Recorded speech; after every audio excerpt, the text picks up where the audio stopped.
Hi， 大家好啊！我係 At Home Design 嘅 Tommy 啊。咁今日去講解一下咧，我哋公司 At Home Design 同埋其他嘅設計公司有啲咩分別嘅。咁我哋嘅流程咧，一般同個客去商討咗佢想點樣去設計佢間屋，然後咧我哋就會因應佢嘅需要，咁我哋就會做咗一啲平面嘅擺位圖。咁出現個平面擺位圖之後咧，咁我哋就會坐低同個客去傾一傾我哋嘅設計嘅理念啦，同埋一個擺位嘅方向嘅。咁如果個客人有需要更改嘅話，咁我哋就會作出一個修改。修改完之後咧，我哋就會作出一個報價噶啦。其次咧，因為我哋有一個好多年嘅經驗啦，咁都有一個固定嘅班底。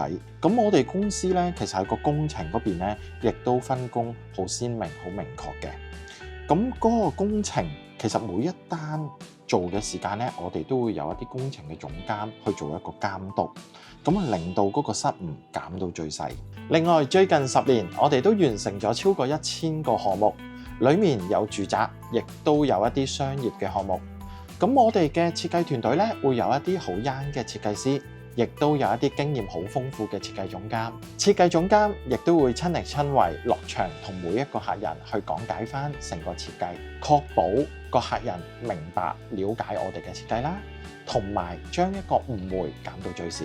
最後我哋都有穩定嘅供應商同埋廠商，確保我哋有足夠嘅材料可以俾到啲客人去選用。咁喺出面買家私咧，可能會比較參差，但係因為我哋有咁多年嘅經驗，咁同埋同啲廠商合作咗咁多年，咁所以咧我哋嘅質素咧會好穩定嘅。如果大家想揾裝修同埋設計一條龍嘅服務，咁就可以盡快聯絡我哋啦。我係 At Home Design 嘅 Tommy，拜拜。